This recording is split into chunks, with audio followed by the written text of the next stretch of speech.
Hi, I'd like to spend a few minutes now talking about the requirements of Aasb 119, employee benefits, as it relates to the provision for long service leave.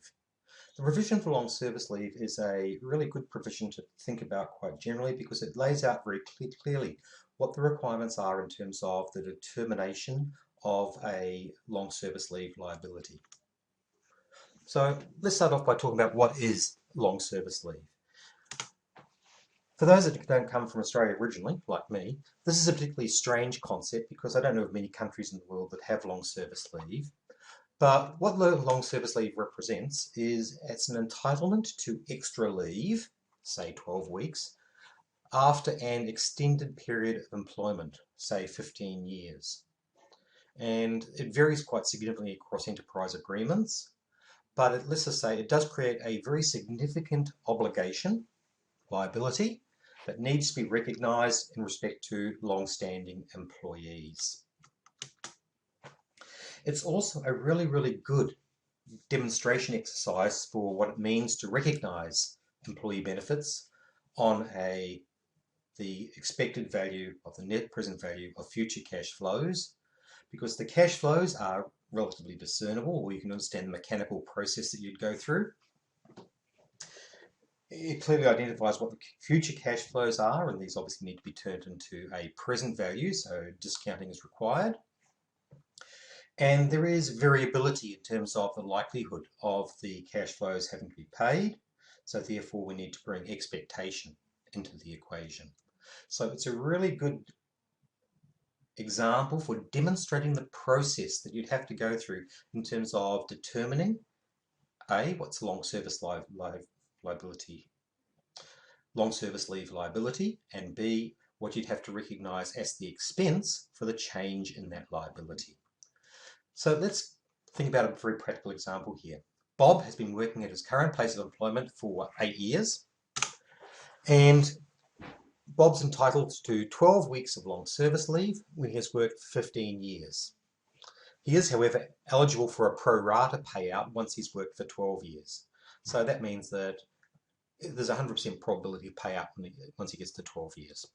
Not the full amount, but just a pro rata amount.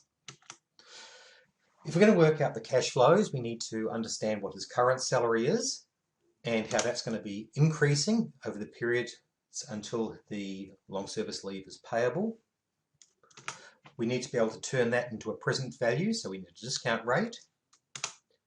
And we also need to have some likelihood or expectation of Bob meeting the criteria for the vesting of the long service leave and when it becomes payable.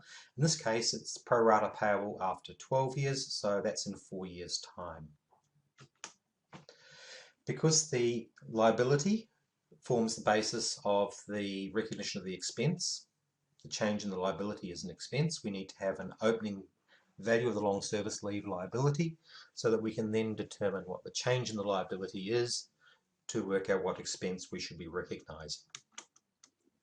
So how we go about this, calculating a cash flow, the present value of the cash flow, the expected value of the present value of the cash flow. It's a convoluted process, and look, you can work it out the other way, but this way to me is much more intuitive and it avoids some logical problems. Obviously, the easiest way to do a calculation on this, like this, is with a spreadsheet, Excel. So what I've done here is I've just put a spreadsheet with Bob, and the spreadsheet demonstrates the steps that I would go through to calculate the long service leave liability for Bob, how it would be calculated, and what expense we'd recognise. Obviously, in terms of working out the cash flow, that's the first step. We need to think about what Bob's current salary is, and that's not going to be the salary on which his long service leave payments can be based. That's going to be based upon his future salary. Now, in 4 years' time, Bob does have an entitlement, a permanent entitlement to it. So we're going to base it on what his salary is going to be in 4 years' time. And so what we need to do is we need to turn his current salary into his expected salary in 4 years' time.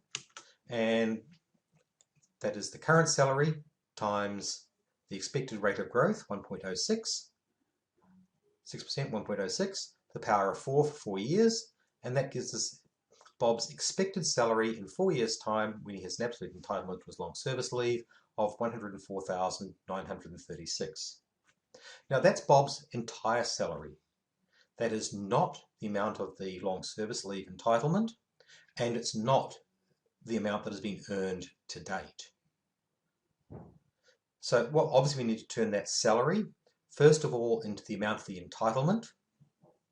So what we need to do is we need to multiply the expected future salary, 104,000, times the amount that will ultimately be payable, 12 weeks out of a 52-week year. And we need to identify the part which has been earned to date. That 12 weeks is only payable after 15 years. Bob's only worked 8 years, and so the amount that's been earned to date is 8/15 of the 12 weeks that's payable.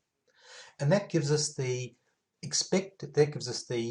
value of the cash flow in 4 years' time that we expect to pay, and the amount of that has been earned to date, $12,915.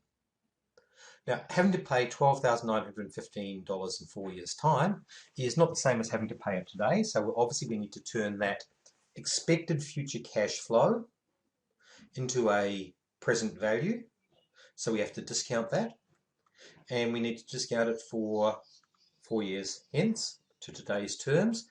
So we'd divide the 12,915 by 1.07, 7% discount rate, to the power of 4 for 4 years, and that gives us a present value of 9,853. So that tells us what the present value is. The final step in terms of working out the liability is to put it through an expectation function, and the expectation function is a bit like tossing a coin. The expected payoff from tossing a coin is, in the case of a dollar coin, 50 cents. If I toss a head, you get $1. If I toss a tail, you get nothing. Your expected payoff is a 50% chance of $1, a 50% chance of 0. The expected payoff is 50 cents. In this circumstance, we need to work out what the probability, the expected payout is going to be. So what we need to recognize is that there's a 60% chance that 9,853 is going to be paid, and there's a 40% chance that 0 is going to be paid. So the expected payoff is 5,912. So that gives us the closing value of the liability. The opening value of the liability was $2,000, so the increase in the liability in the current period, or the expense we need to recognize, is 3,912. And that would manifest in the following journal entry. Debit staff expenses, 3,912. Credit liability, provision for long service leave, 3,912. And that would leave us with a balance of our long service leave of 5,912. So what we can see here is just the process that you go through in terms of calculating a quite distant and uncertain future cash flows.